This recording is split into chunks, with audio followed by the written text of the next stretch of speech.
بتا رہے تھے کہ وہ لوگ بہت جلد شہر چھوڑ کر جانے والے ہیں۔ دکان کے مالک نے انہیں نوکری سے نکال دیا ہے اور کوشش کے باوجود انہیں اب تک کوئی نوکری نہیں ملی ہے، جس کی وجہ سے وہ گھر کا کرایہ نہیں دے سکتے۔ اس کے علاوہ فیس کے پیسے نہ ہونے کے باعث فیس کے پیسے کس کی؟ سارہ کی فیس کے نہ ہونے کی وجہ سے انہوں نے سارہ اور اس کے چھوٹے بھائی کا نام بھی اسکول سے کٹوا دیا ہے۔ اب وہ گھر والوں کے ساتھ اپنے گاؤں واپس جا رہے ہیں۔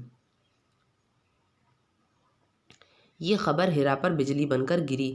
اب اس کی سمجھ میں سارہ کا رویہ آ گیا تھا۔ اس کی پیاری سہیلی انتہائی پریشان کن حالت میں سے گزر رہی تھی۔ اپنی خودداری کی وجہ سے وہ ہیرا کے سامنے اپنی پریشانی کا اظہار بھی نہیں کر سکتی تھی کہ کہیں ہیرا سمجھ نہ بیٹھے کہ وہ اس سے پیسے طلب کر رہی ہے نا؟ مطلب اب ہیرا کو سمجھ میں آیا کہ سارہ اس سے اتنی اکھڑی اکھڑی سی کیوں تھی، کیونکہ اس کے ابا کو تو نوکری سے نکال دیا تھا۔ اب وہ لوگ گاؤں چھوڑ کے جا رہے تھے، لیکن ہیرا کو یہ بات پتہ کیوں نہیں چلی سارہ کی؟ کیونکہ سارہ اس کو اس لیے نہیں بتانا چاہتی تھی۔ اس نے سوچا اگر میں ہیرا کو بتاؤں گی تو کہیں وہ یہ نہ سوچے کہ میں اس سے پیسوں کی وجہ سے یہ سب کہہ رہی ہوں، ہے نا؟ تو یہ اس کی خودداری تھی سارہ کی۔ ہیرا کے ذہن میں اسلامیت کی کتابیں پڑھی ہوئی حدیث گونجی، جو کسی تنگ دست کے لیے آسانی پیدا کرے گا اس کے لیے اللہ تعالیٰ دنیا میں آخرت تو آسانی پیدا کرے گا۔ وہ چپ چاپ اٹھ کر کمرے میں آ گئی۔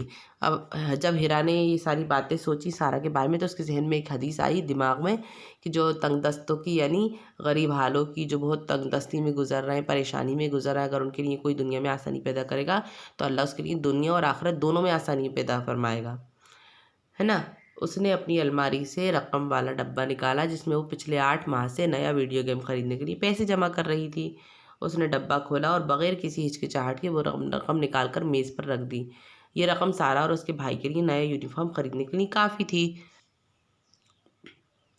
اس کے بعد ہیرا نے اپنی اسکول کی ہیڈ ماسٹریس کے نام ایک درخواست لکھی جس میں اس نے سارہ کی پریشانی کا ذکر کرتے ہوئے اس سے فیس معافی کی گزارش کی۔ یہ کام کر اس نے فیصلہ کیا کہ وہ اپنے تمام کزنز اور سہیلیوں کی مدد سے، کزنز کون ہوتے ہیں؟ جو اپنے چچا ماموں پھوپھی ان سب کے بچے ہوتے ہیں ان سب کو کزنز کہا جاتا ہے، سارہ کے لیے پیسے اکٹھا کرے گی۔ اس نے اپنے والدین سے اس کام کی اجازت مانگی جو انہوں نے بخوشی دے دی۔ ہیرا نے ٹیلی فون پر سب سے بات کی اور یہ طے کیا کہ جس سے جتنی رقم جمع ہو سکتی ہے وہ اگلے روز لا کر اسے دے دے گا، ہے نا؟ اس نے اپنے کزن لوگوں سے بات کر لی۔ اگلے روز ہیرا اسکول گئی اور اپنی مس کے توسط سے فیس معافی کی درخواست ہیڈ مسٹریس کو دے دی۔ اپنی مس کے توسط سے یعنی جو اس کی کلاس کی جو ہیڈ ماسٹر تھیں،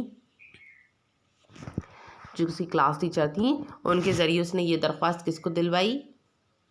وہاں کی جو پرنسپل تھیں ان کو دلوائی، ہیڈ مسٹریس، ہے نا؟ اگلے روز انہوں نے ہیرا سے وعدہ کیا کہ وہ جلد سے جلد سارہ کے والدین کو اسکول بلا کر بات کریں گی اور فیس معافی کی درخواست پر بھی غور کریں گی۔ شام تک ہیرا کے پاس اچھی خاصی رقم جمع ہو چکی تھی۔ وہ اپنی اس کامیابی پر بے انتہا مسرور تھی۔ اب آخری کام باقی رہ گیا تھا۔ ہیرا نے ڈرتے ڈرتے ابو سے پوچھا، ابو کیا آپ سارہ کے ابو کے لیے کسی نوکری کا بندوبست کر سکتے ہیں؟ ہیرا کے اس سوال پر ابو نے چونک کر اسے دیکھا اور بے اختیار سر پر ہاتھ مار کر بولے، مجھے یاد آیا کہ آج صبح ہی ہماری فیکٹری میں ایک لڑکا اچانک نوکری چھوڑ کر چلا گیا ہے۔ مشین چلانے کے لیے ہمیں فوری طور پر کسی محنتی اور قابل بھروسے آدمی کی ضرورت ہے۔ زمان صاحب کو اس کام کے لیے بالکل موزوں شخص ہے نا؟ یعنی ہیرا کے ابو کو بھی ایک نوکر کی تلاش تھی اور ان کی نظر میں زمان صاحب سے اچھا کوئی بھی بھروسے مند انسان نہیں تھا جو ان کی فیکٹری میں کام کر سکے، کیونکہ وہ تو ہیرا کے ابو جو تھے وہ ایک فیکٹری میں اونچے عہدے پر تھے، تو ان کو تو اس بات کا حق تھا کہ وہ کسی کو بھی نوکر رکھ سکتے تھے۔ تو ہیرا کے کہنے پر انہوں نے حامی بھر دی۔ ابو کے منہ سے یہ خوشخبری سن کر ہیرا پھولی نہیں سمائی، وہ ابو کے سر ہو گئی۔ وہ اس کے ساتھ سارہ کے گھر چلے۔ ہیرا کے بے انتہا ضرور اصرار پر وہ چلنے کے لیے تیار ہو گئے۔ جب وہ اپنے ابو کے ساتھ سارہ کے گھر پہنچی تو دیکھا کہ اس کے گھر کا سارا سامان گاڑی میں رکھا جا چکا تھا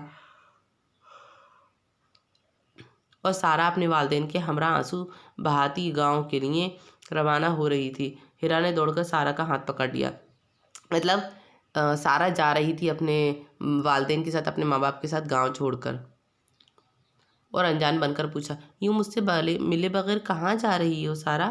سارہ نے اپنی دوست کی طرف دیکھا اور اس کے گلے لگ کر پھوٹ پھوٹ کر رو پڑی۔ ان کے والدین نے بھی یہ منظر دیکھ کر آبدیدہ ہو گئے، یعنی وہ لوگ بھی رونے لگے۔ ہیرا نے سارہ کے آنسو پوچھے اور خاموشی سے رقم کا تھیلا اس کے ہاتھ میں تھما دیا۔ اتنی ساری رقم دیکھ کر سارہ حیران ہو گئی اور قبول کرنے سے انکار کرنے لگی۔ اس نے سوچا یہ اتنے سارے پیسے کیوں دے رہی ہے، تو اس نے منع کر دیا۔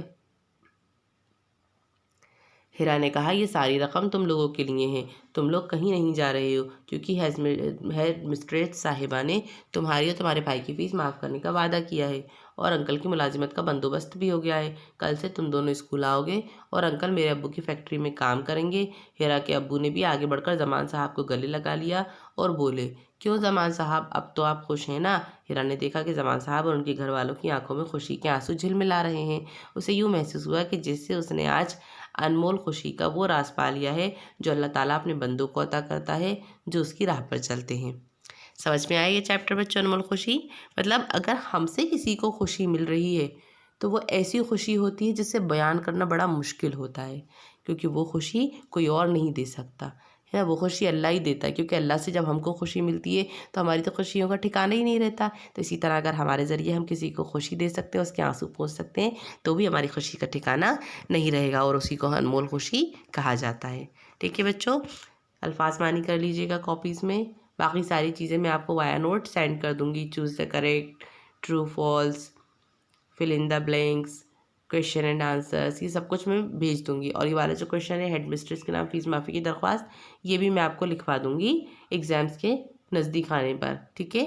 اور یہ والا دیکھیے، املا درست کر کے اس کے نیچے لکھنا ہے، تو یہ غلط اسپیلنگ ہے نا، ان کو صحیح کرنا ہے، یہ میں فل کر لوں گی اور پھر آپ کو وایا نوٹس سینڈ کر دوں گی سبھی کچھ، ٹھیک ہے بچوں؟ آج کی کلاس میں اتنا ہی، کل ملیں گے نیکسٹ چیپٹر کے ساتھ۔ اجازت دیجیے، چینل کو سبسکرائب کر دیجیے، ویڈیو کو لائک اور شیئر کر دیجیے۔ اللہ حافظ۔